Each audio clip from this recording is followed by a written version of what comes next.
छत्रपती संभाजी महाराजांचं चरित्र एका व्यक्तीशिवाय पूर्णच होऊ शकत नाही। ती व्यक्ती म्हणजे छंदोगामात्य कवी कलश।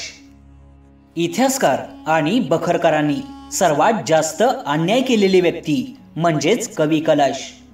छत्रपती संभाजी महाराजांना अखेरच्या श्वासापर्यंत साथ देणाऱ्या कवी कलशांना गेल्या काही वर्षांमध्ये प्रचंड बदनाम करण्यात आलं।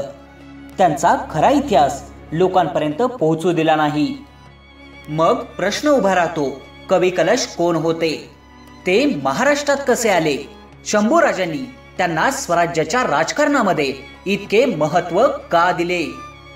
छत्रपती संभाजी महाराजांना अखेरच्या श्वासापर्यंत साथ देणाऱ्या कवी कलशांचा दुर्मिळ इतिहास या व्हिडिओच्या माध्यमातून चला जाणून घेऊया। कवी कलश हे मूळचे उत्तर प्रदेशातील। त्यांच्या पूर्व आयुष्याबद्दल जास्त माहिती उपलब्ध नाही, पण काही ठिकाणी त्यांचा उल्लेख केशव भट्ट कबजी असा आढळतो, त्यामुळे हे त्यांचं नाव असू शकतं।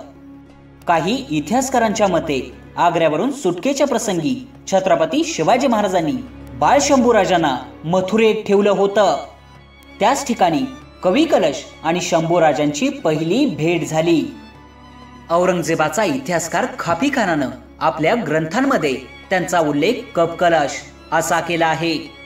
आग्र्याच्या सुटकेनंतरच कवी कलश महाराष्ट्रामध्ये राजगड किल्ल्यावर आले असे खाफी खान लिहितो। छत्रपती शिवाजी महाराज ज्यावेळी शंभूराजांना घेऊन आग्र्याला औरंगजेबाच्या भेटीसाठी गेले होते, त्या ठिकाणी औरंगजेबानं शंभूराजे आणि शिवरायांना नजरकैदेत ठेवले। आग्र्याच्या कैदेत असतानाच त्यांना भेटण्यासाठी 2 पंडित आले होते। त्यापैकी एक होते कवींद्र परमानंद आणि दुसरे होते कवी कलश। राजांची कीर्ती ऐकून ते त्यांना भेटण्यासाठी आग्र्यात आले होते, परंतु आग्र्यात आल्यानंतर समजलं की शिवराय आणि शंभूराजे नजरकैदेत आहेत। राजांची भेट झाल्यानंतर शिवरायांनी त्यांना आपल्यासोबत आणलेले घोडे मथुरेकडे घेऊन जाण्यास सांगितले।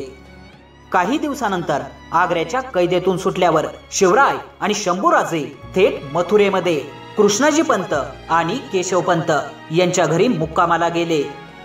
लांबचा पल्ला असल्यामुळे राजांनी शंभूराजांना कृष्णाजी पंतांच्या घरी काही दिवस मुक्कामी राहा, थोड्याच दिवसानंतर आम्ही तुम्हाला सुखरूप गडावर घेऊन जाऊ असा शब्द दिला।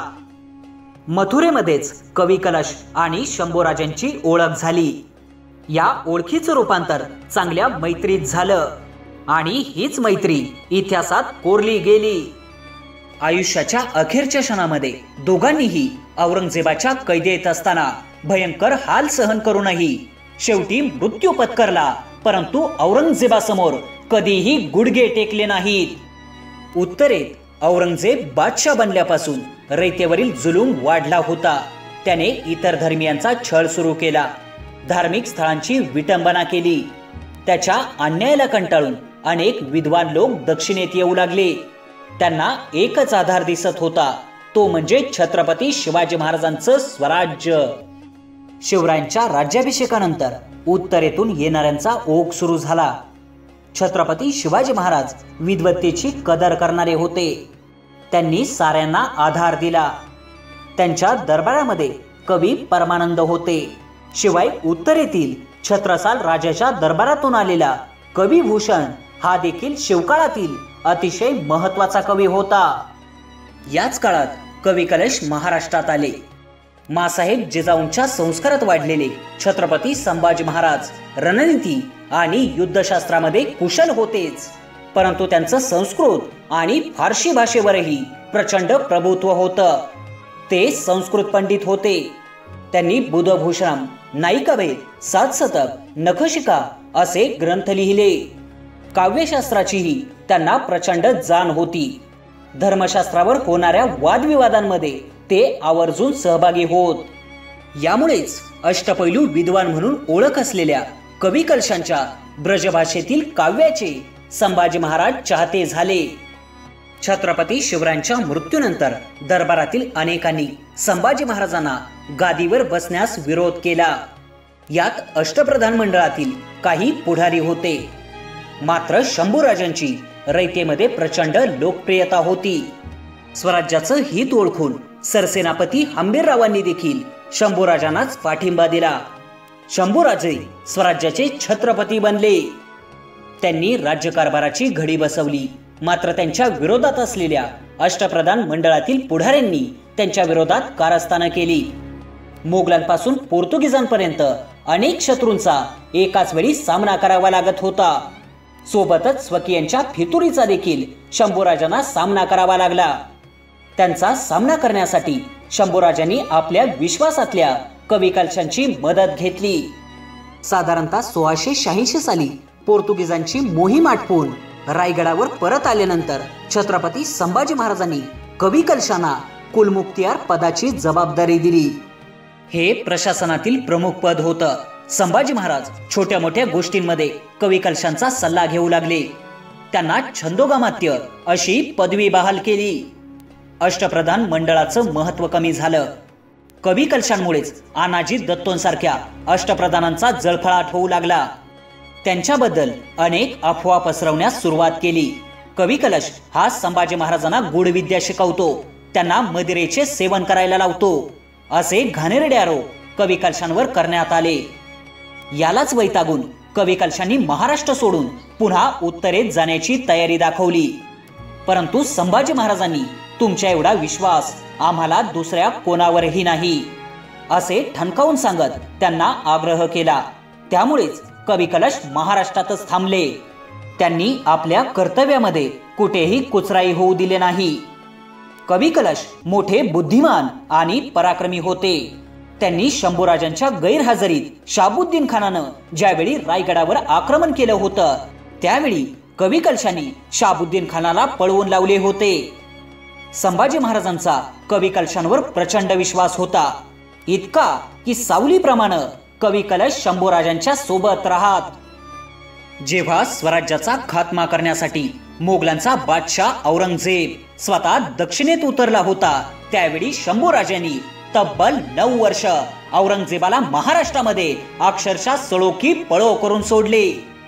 5 लाखांची फौज असताना देखील औरंगजेबाला शंभूराजांच्या विरोधात एकही विजय मिळाला नाही. शेवटी वतनाच्या लालसेपोटी औरंगजेबाच्या समोर नाक घासणाऱ्या आपल्यातीलच फितुरांची मदत घेऊन औरंगजेबानं मुकरब खानाला पाठवून संगमेश्वरात शंभूराजे आणि कवी कलशांना कैद केले. त्यानंतर पुढे तब्बल 40 दिवस शंभूराजे आणि कवी कलशांवरती अनन्वित अत्याचार करण्यात आले. औरंगजेबानं त्यांचा प्रचंड छळ केला. याच वेळी कवी कलशांनी शंभूराजांवरती औरंगजेबाच्या दरबारातच एक काव्य देखील केले होते. राजन तुम हो सांचे खूब लढे तुम जंग, देख तुम्हारा तेज तखत तजत औरंग. हे काव्य ऐकून संतापलेल्या औरंगजेबानं त्यांची जीभ काढण्याची आज्ञा दिली. नंतर औरंगजेबानं दोघांचेही डोळे काढण्यास सांगितले. विदूषकाचे कपडे घालून दोघांचीही उंटावरून धिंड काढण्यात आली. एवढे प्रचंड अत्याचार सहन करूनही शंभूराजे आणि कवी कलशांनी औरंगजेबाच्या समोर हार मानली नाही. इतके झाल्यानंतरही शेवटचा प्रयत्न म्हणून औरंगजेबानं कवी कलशांकडे एक पत्र दिलं.